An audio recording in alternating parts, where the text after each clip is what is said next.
friends. This is Alia Jamal, the Love Coach. We are meeting for another conversation, and today we are talking about what is the difference between living life externally versus internally. This little thing, I call it a life skill. Once you master it, your experience of life is going to be very different. I remember one time I heard this story from one of Tony Robbins' video, and he was talking about a guy who was in the midst of a safari, and the safari got attacked by animals. There was a lion, I believe, a tiger, and everyone is screaming for their life.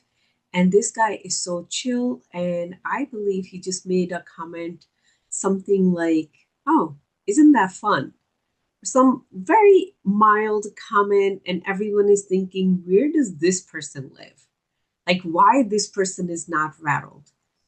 So if you want to be a person who want to get to that zen level, this conversation is for you. If you love to live with your chaos and you feel you're spreading thin everywhere and you like that way of living, then this conversation is definitely not for you. So first, let's talk about what is external living. External living is if you had a good day, you're feeling good. And every one of us has a different definition of a good day. For some people, having a good day means nobody yelled at them, nobody honked at them. All the tasks that they wanted to do, they got completed. They didn't burn the food, or kids, did not have a tantrum. So that's a good day. So at the end of the day, they are feeling really good because it was a good day. Or a person think if they have a certain height of career, they feel good. If they get a raise, they feel good. They're just chasing something. They want something out of life. And when they get that, they are going to feel good. When they go on vacation, they feel happier. When they come back, they're like, ah, back to same old life. Their internal thermometer, or whatever scale that you're using, their internal compass of where their emotions are goes a little bit down when they are back to work the very first day after they come back from vacation. When they are in a healthy partnership, they are happy. When things are not going right, they are not happy, or they are thinking, when I find the love of my life, I'm going to be so much happier. Right now, I'm lonely, so I'm not. So, their internal emotional state is dictated by what is happening outside of them.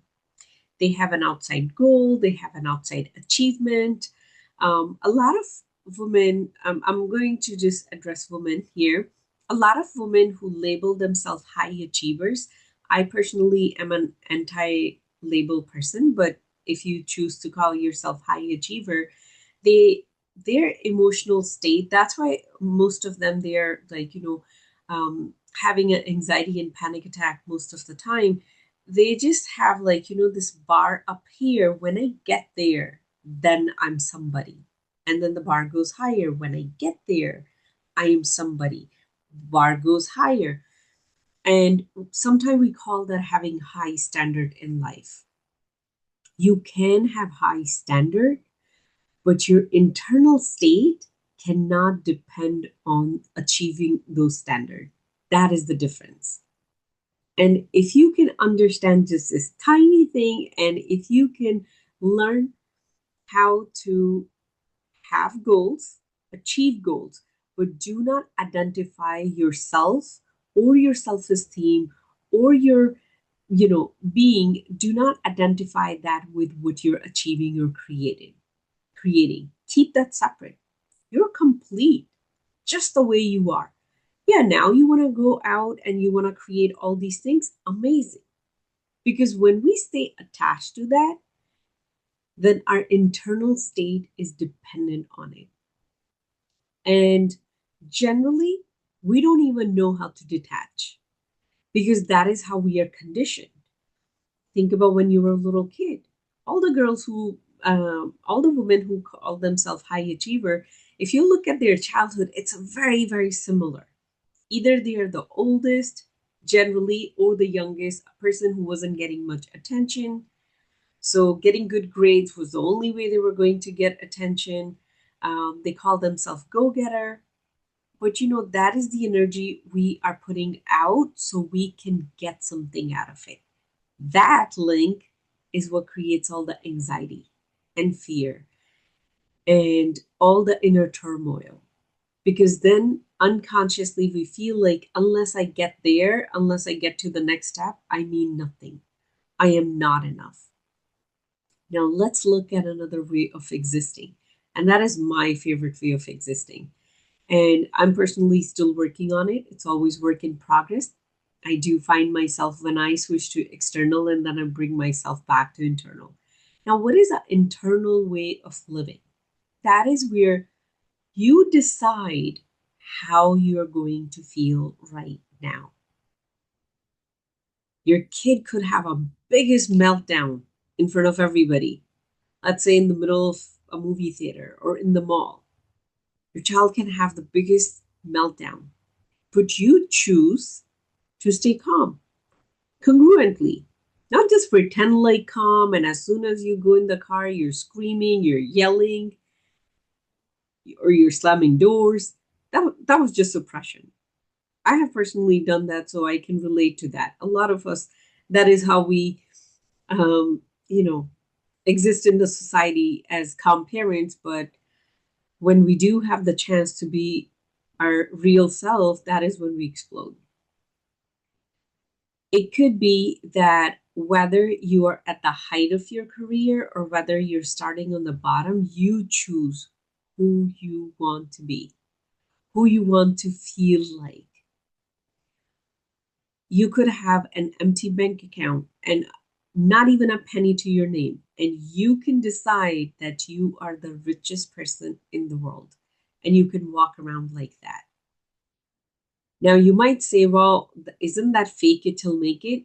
No, it's not. Fake it till make it is more of managing your ego strategy. Well, I'm talking about getting to a level where you get to know who you are as the soul.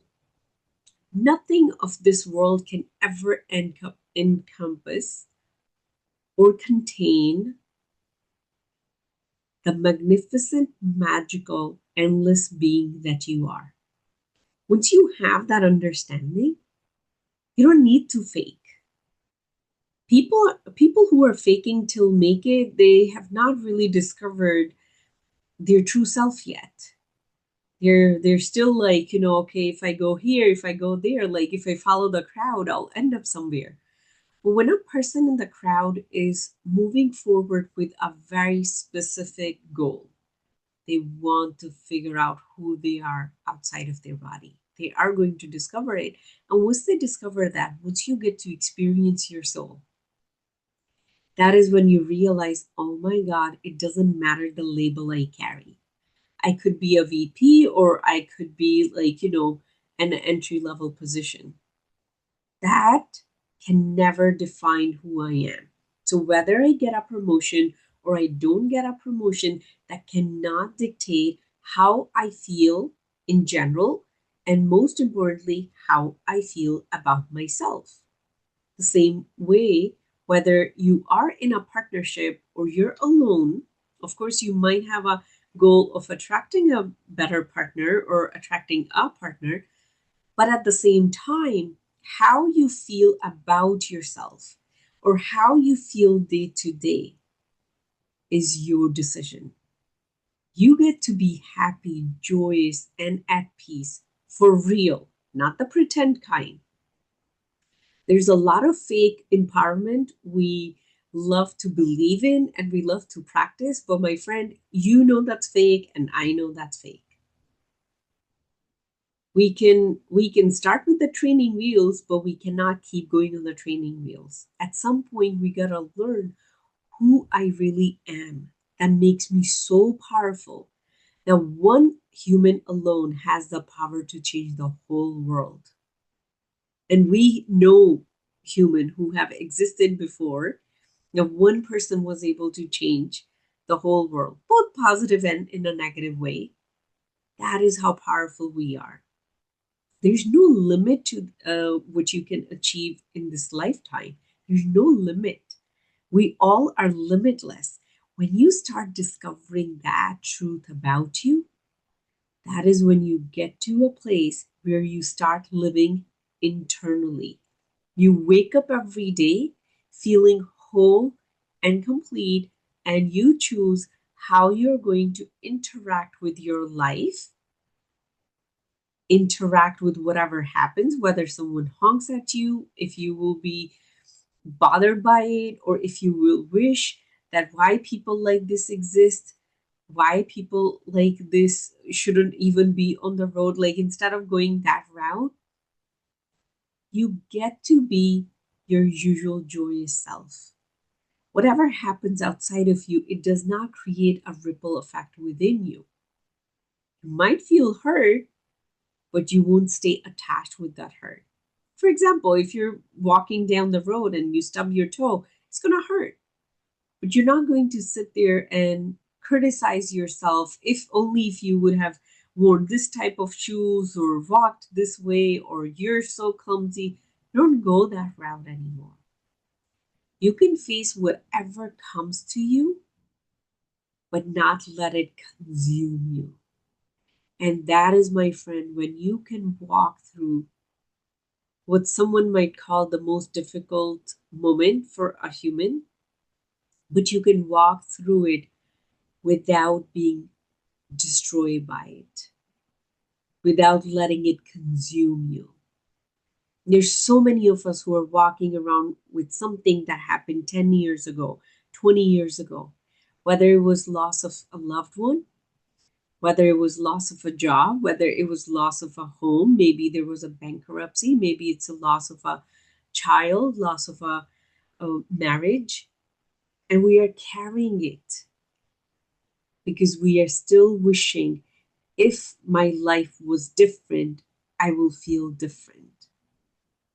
But my friend, that's not how universe is created. That's not how universe is set up. It has a very unique system. And it has a very simple system.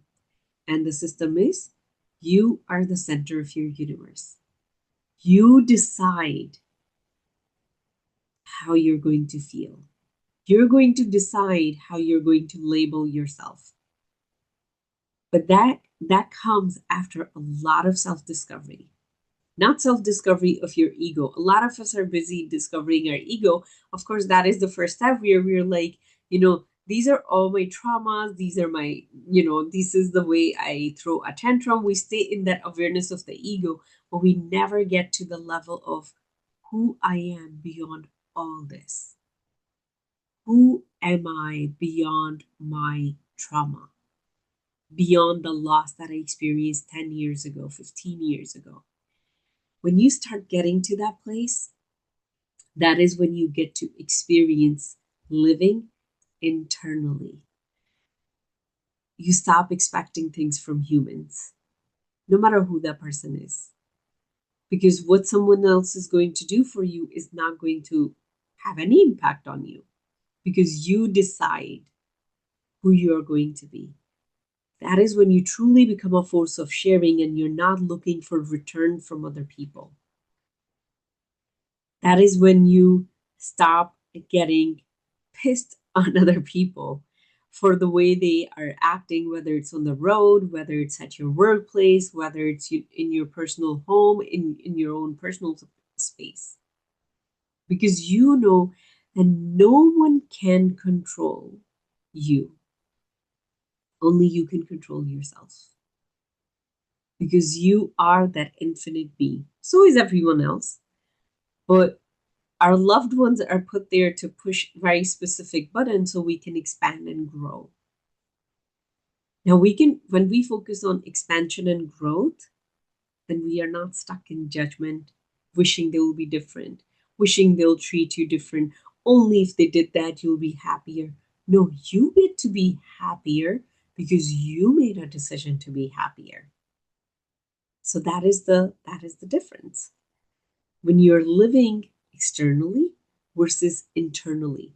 In my personal journey, I've been on this journey for for about 10 years now, a little over 10 years. Real empowerment is when you can choose what you're going to think, when you can choose what you're going to feel, when you can choose what you're going to speak. Doesn't matter what someone else is speaking. When you have control over all this, that is true empowerment. And my friend, it takes few years to develop that. It's not going to happen with one book or one course or overnight. It is going to take time. And it's meant to take time.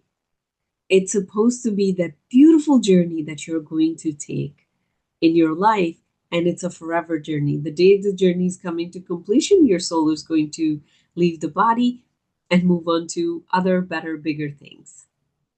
So if you're not on this journey of switching from living externally to internally, then take this as a sign. Maybe today is that invitation from the universe to you to make that happen, to make that switch from living externally to start switching slowly to live internally. Another biggest benefit of living internally is you get to really tap into your creative power. People talk about manifestation techniques, this, that. When you are in your true power, you speak and it comes true. You decide and it happens. You truly become the person who gets to control the matter. We have all heard of that term, mind over matter. You get to be in that frequency when you start living internally. Because now you're not putting out gold so you can impress yourself or you can impress other people. Now you're creating from a place of, I am endless. I get to create endless. And I want to benefit other people from that light that I am already connected with. So the level you're going to create at is going to be very different. And you will be able to collapse time. You'll be able to do all those things that, we learn in a manifestation class. I remember when I started my journey and I heard these words and I was like, I just want to manifest X, Y, and Z. And I'm showing up to those classes and I'm doing everything. But, for me, the needle would move like, an inch. And for someone else, they're running miles. And I will think like, what is wrong with me? Why it's not happening for me? And over time, I learned those techniques are coming from a place where you're already living internally. They are designed for those people who are already living internally because that person is already standing in their true power. Rest of us, we are faking our power. We're like, oh yeah, I know I can create anything. I'm so powerful. But we don't even feel it inside. Inside, we feel like I need to achieve that goal to have a little bit more self esteem. That is still living externally. But when you start living internally, when you know who you really are, and that is something so big that this body can't even contain. It is a being so endless that our mind can't even comprehend. When you start to vibrate at that frequency, when you're tuned into that truth, that is when manifestation is a piece of cake. I can tell you personally, I have achieved big things, small things from 12 minutes to within 48 hours. And every time I do that, every single time I do that, I'm blown away by the system, how simple it is, how easy it is. But our mind makes it complicated. That's why it's very important for us to do the work to come out of here and live from here. So, with that, I am going to wrap. If you are inspired by this conversation and you're ready to start living internally, you can go to my website, aliajamalcoaching.com. You can book a consultation. And I would love to be your guide on that beautiful journey of turning from externally to internally. And if you know someone who's stuck in identifying with their goals and always running after their goals, and they're feeling so anxious all the time, please share this with them. Maybe they will be able to find some inspiration in there to start living in a different way, or at least feel a little better that, oh, I'm just living externally. There is another way of living. So, with that, I am sending you all so much love, and I'll see you tomorrow. Bye.